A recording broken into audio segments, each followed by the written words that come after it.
मन्नत मानते थे। हमारे पिताजी भी कहते मेरी मत्ती पत्नी से कि मेरे लिए मन्नत मानो, शायद एक बार मुझे जीवन मिल जाए, एक बार जीवन मिल जाए। नहीं मिला। मेरे पिता बड़ा भाई मर गया, उसका शादीशुदा परिवार था। और बड़े बड़े मौलवियों के पास गए, यहाँ तक कि हमने माता पिता का सारा रकम आज से 17 साल पहले हम लोग बेच करके कैलाश सोखा चौबेपुर के सारा संपत्ति, हम सोना चांदी सब बेच करके उनको दे दिया गया।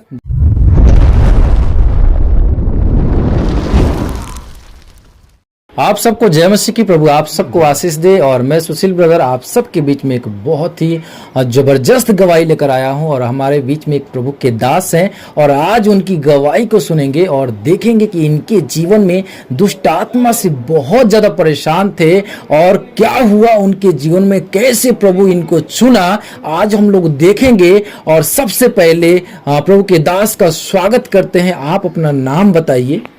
मेरा नाम धर्मनाथ भारती है, मैं जैतपुर का निवासी हूँ। जी, तो प्रभु को जब आप नहीं जानते थे तो आपका जीवन कैसा था?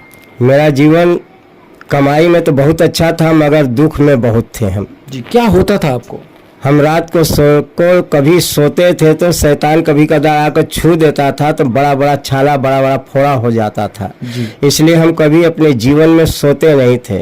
तो जब आपको छाला पड़ता था तो क्या आपको जो कि डॉक्टर को नहीं दिखाना चाहिए? डॉक्टर के पास नहीं जाते तो ओझा के पास जाते थे। ओझा फूक झाड़ करता था, ठीक हो जाता। कितना पैसा लेता था? जो 150 लेता था उसको देते थे। आज 17 साल पहले की बातें हैं। तो ये सिलसिला कितना साल तक चला? ये सिलसिला मेरे पिताजी उसी में मर गए। 1 साल हम लोग उस दिन रात भर हम लोग प्रभु को नहीं जानते थे। सारी रात हम लोग मन्नत मानते थे। हमारे पिताजी भी कहते मेरी मत्ती पत्नी से कि मेरे लिए मन्नत मानो, शायद एक बार मुझे जीवन मिल जाए, एक बार जीवन मिल जाए। नहीं मिला। मेरे पिताजी भोर में मर गए। जी। दूसरी बार मेरा बड़ा भाई था, उसको भी शैतान बड़ा बड़ा फोड़ा फुंसी कर देता था। जहर बात का फोड़ा हो गया। कई बार ओझा मौलवियों को दिखाया गया, उन्होंने कहा कि इसको पूज्यमान बना लो, ठीक हो जाएगा। हमने कहा पूज्यमान नहीं बनाएंगे। जी।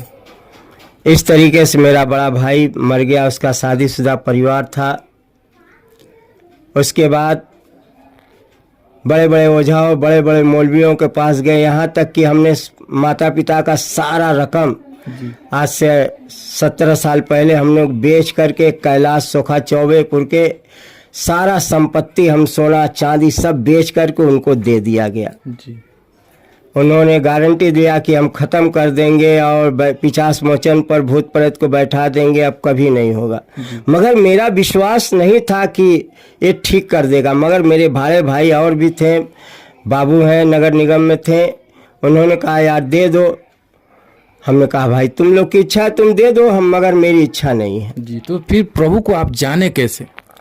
बस जाना इस तरीके से कि जब मैं दुकान बैठता था, दास लोग आते थे, बताते थे उनके बीच उनकी पत्नियों को लहू बहने की बीमारी था, उनको चंगाई मिल रहा था, तो हमसे बताए। हमने भी तेलियाबाग चर्च में जब चंगाई प्रार्थना था तो उन्होंने कहा भाई चलो।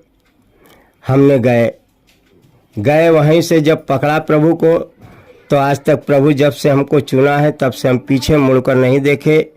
इसी तरीके से जब तक हम नहीं चुने गए थे तब तक 5 जान हमारे घर से चला गया। 6ठा मेरा नंबर था। मैं जानता था कि मैं भी एक दिन मर जाऊंगा, मगर ये जानता था कि प्रभु है, ईश्वर है।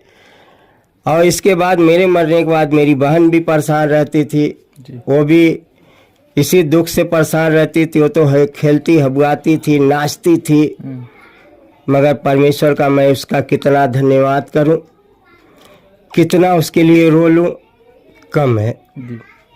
उसने हमको जीवन दिया।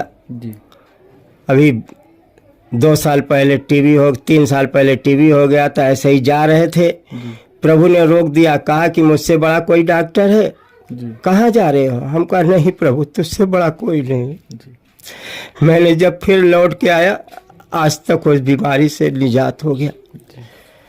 इस तरीके से मेरा जीवन बचा और अब तक बचाता चला आ रहा है।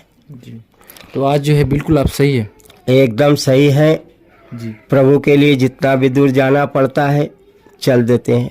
तो आप लोगों को क्या कहेंगे, क्योंकि आज बहुत सारे लोग जो है कि बीमार हैं, बहुत सारे लोग नाना प्रकार के उलझनों में फंसे, तो आप उन लोगों से क्या कहें, क्या संदेश देना चाहते हैं? उनको भी हम संदेश यही सुनाते हैं कि मेरे भाई मेरे बहन, प्रभु को ग्रहण कर लो, सच्चे ईश्वर को ग्रहण कर लो, मुक्तिदाता को ग्रहण कर लो। जी।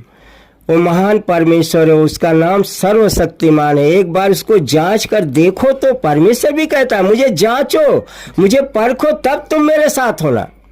मेरा परमेश्वर लालची नहीं किसी का, सब कुछ उसी का है, सब कुछ उसी का बनाया है, सबको वही खिला रहा है, वही जिला रहा है।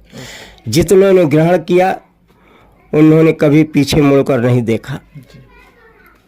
तो दोस्तों, आप लोगों ने देखा किस प्रकार से जो है कि प्रभु के दास के जीवन में जो है कि जो समस्याएं, जो भी दुष्ट आत्मा की जो है कि प्रभाव इनके जीवन में था, और उसके चलते कई लोग जो है कि मर गए। और आज बहुत सारे लोग जो है कि आज भी जो है कि ऐसे ऐसे प्रॉब्लम में फंसे हुए हैं, और इनका मानना है कि प्रभु यीशु मसीह के जीवन को बचाया है और आज जो है कि जिंदा और जीवित रखा है। और अगर आपके जीवन में भी प्रॉब्लम है तो आप लोग भी एक बार विश्वास करके देखिए कि आज सचमुच प्रभु इनके जीवन में किया है तो आपके जीवन में भी कर सकता है। इनका मानना है कि आप लोग एक बार विश्वास कीजिए और देखिए। मेरे प्रिय, आप लोग इस वीडियो के ऊपर क्या सोचते हैं, अपना राय जरूर कमेंट बॉक्स में लिखिएगा। फिर मिलते हैं एक नए वीडियो में, तब तक आप सबको जय मसीह।